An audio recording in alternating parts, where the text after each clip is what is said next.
Good morning everyone and welcome back. Those of you who have been watching the channel for, it will be almost 2.5 years plus now you'll have needed to be watching, will remember this flat, because this is the exact flat where Monika and I started our filmed our first YouTube video. It's Belvedere, which funnily enough is Italian for beautiful view, and if you look closely enough you will see just about, maybe not the Thames, but at least the industrial estate leading onto the Thames, because right here we're on the Kent-London border. A lot of you have asked, Freddie, why would you leave the beautiful Suffolk countryside? The real truth of this is we tried getting some properties, and I have touched upon this earlier. We tried getting a few properties, it was probably 8 or 9 or so, and we got slightly disillusioned with it because a few properties would turn up to, and there would be a queue of 10 to 12 different couples, families, people waiting to see the same property. And it is so difficult right now in England to actually secure a property, especially when you're self-employed as well. Everyone wants an employee because it's just easier.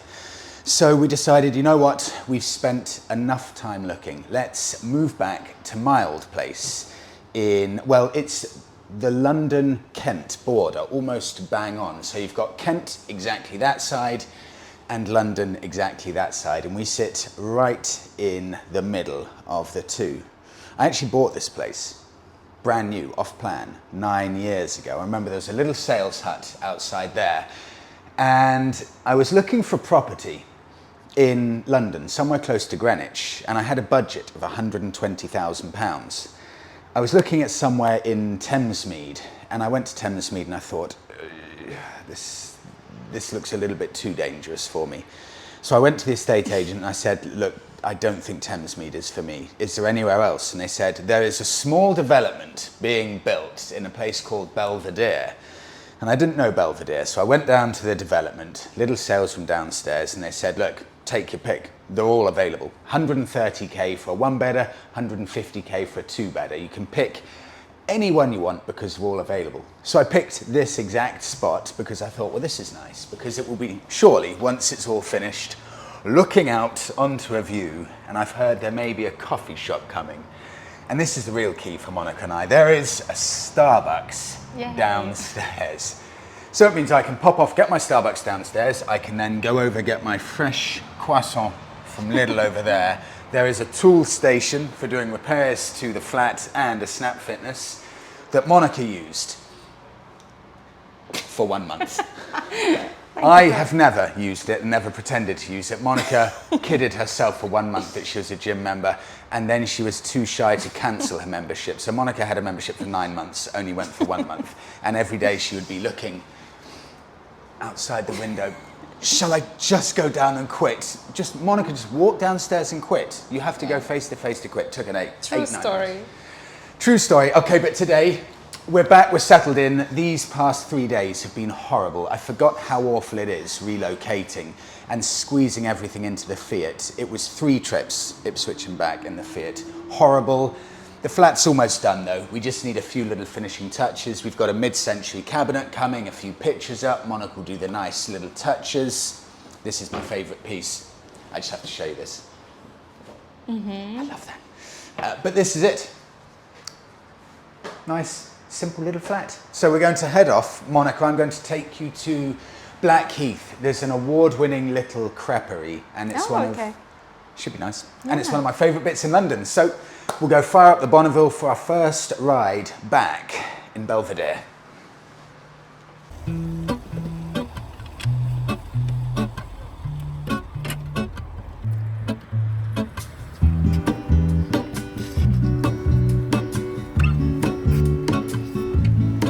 There is a life I lead in this city, hurrying to cut my teeth.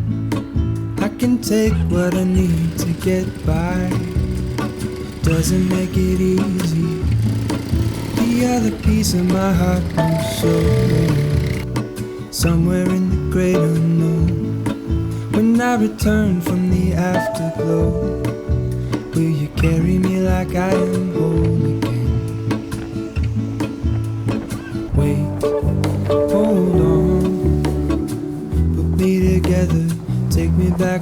belong. I want it all. I had a feeling, but the feeling is all gone. Wait, hold on. We'll be together. Take me back where I belong. I want it all. I had a feeling, but the feeling is all gone.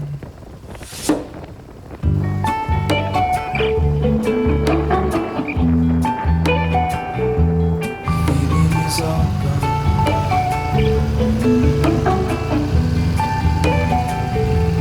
Feeling is all gone.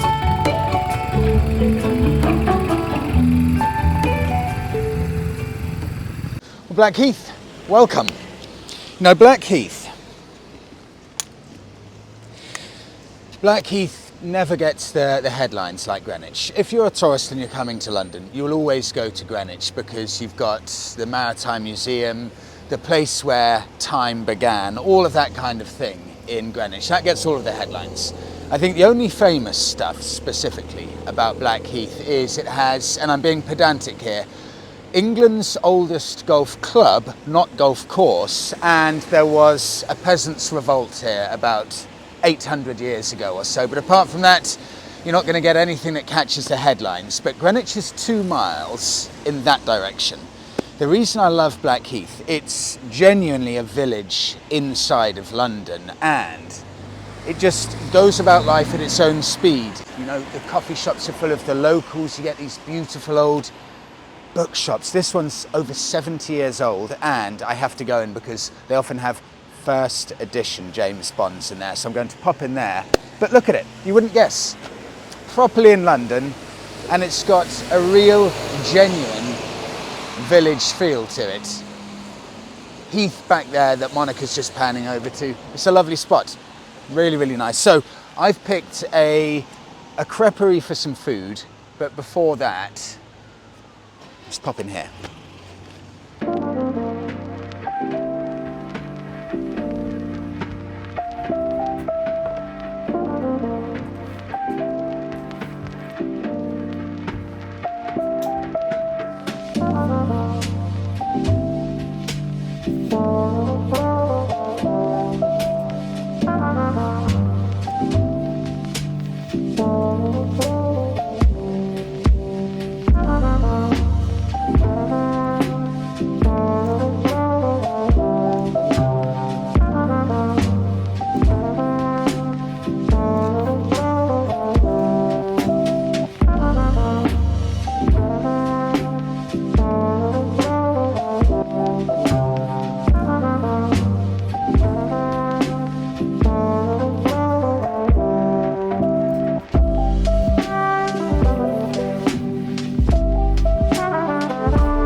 Welcome to Madeline's in Blackheath. This place has an excellent reputation amongst the locals. It's also an award-winning creperie, so I was having a look at the menu and wondering if I should get an avocado sandwich, and I thought that is just missing the point of this place. It has to be a crepe. So we've got 2 avocado crepes, but they've got a brilliant selection.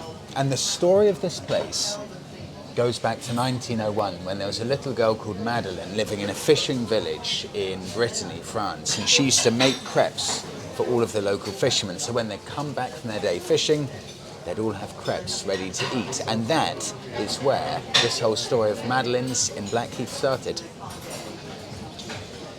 Shall I try? This is classic London, by the way. Places are usually fairly small and almost always busy. So we spent the first 2 minutes awkwardly kind of hanging about outside, looking to see if a table was available, and then popping back in when there was one. So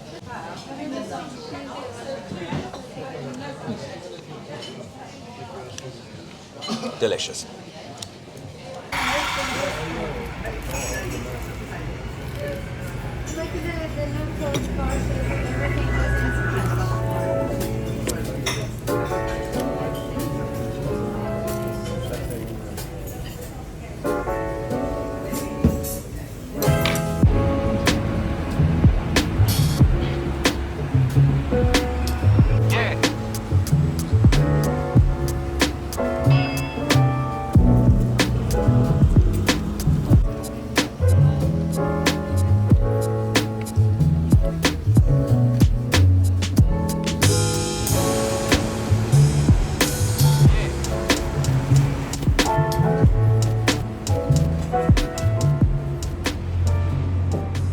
London has the best of British and also the very worst. Monika and I were just in a shop and there was a man next to me, and Monika said, he doesn't look like the kind of guy who usually goes into this kind of shop.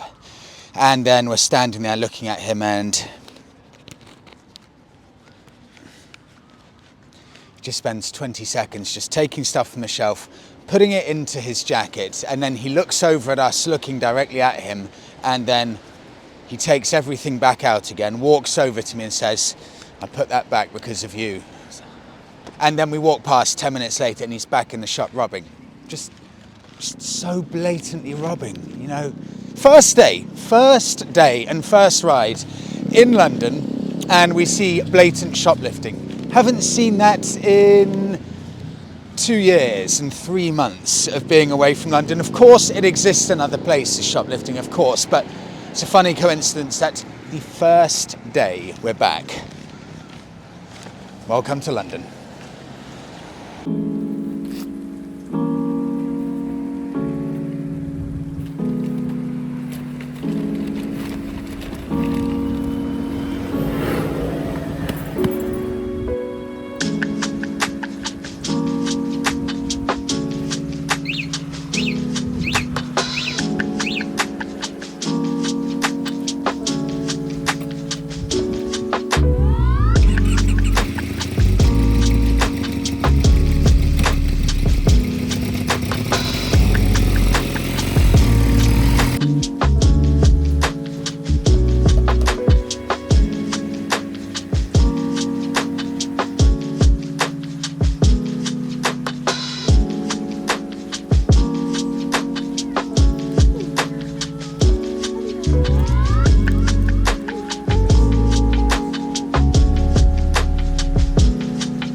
Okay, let's have a look and see what we've bought. You know, there were two books. One was A History of Triumph, and one was this, motor racing. Do you know what I've just seen here? This is so Blackheath. They don't have bags at the vintage bookstore, but they just give old Amazon packages. And here it says, cricket and tennis. Tuesday, something like that. I mean, that is just so Blackheath. I can imagine most people playing tennis and enjoying cricket in Blackheath. Okay, motor racing, the golden age. This is just, it's much more coffee table style than that other Triumph book. This is just opening up and enjoy. I mean, look at this. This is the Isle of Man, 1934. Man and Beg competitors passed through Douglas, Isle of Man. Look at this, south of France. 1956 Monte Carlo Rally in a Mercedes 300 SL. I mean, I could go on and on, but have a look at some of these pics. It's just incredible. I love the old styling. That man, cigarette in hand, immaculately dressed. That looks like it's Italy or somewhere. I say Italy. The Brits used to be as snappily dressed as well. That is Silverstone. Wow. Brooklands. I could go on and on. Look at the Scottish Trials, 1906. Wow. You know, this kind of stuff, looking at these older books and also doing a bit of vintage furniture shopping, it kind of instills in me why old things, whether it's vehicles or furniture or books, are so nice. Because someone said to me, Freddie, why don't you just buy a new bike? It would be much easier than having the Triumph, which seems to just constantly be having these little niggles. But I now think more than ever there's something magical about older vehicles, because older vehicles have a story and they have a character, and a character can only be earned over time. You can't buy a vehicle and it specifically has that kind of character with regards to the history behind it. You can feel the history, all of the rides, all of the previous owners, and it's like that with the Bonneville. I can just feel like it's earning a character. Does anyone feel the same about old bikes, or is it just me? Even though the Bonneville's not that old, there's just something about it. I feel it's more special now than when I first got it. Should we wrap it up there? Yes. Thank you so much, everyone, for coming along on our first video back in Belvedere. I think next video we'll try and get out into the Kent countryside. Thanks all for watching. See you all in the next one.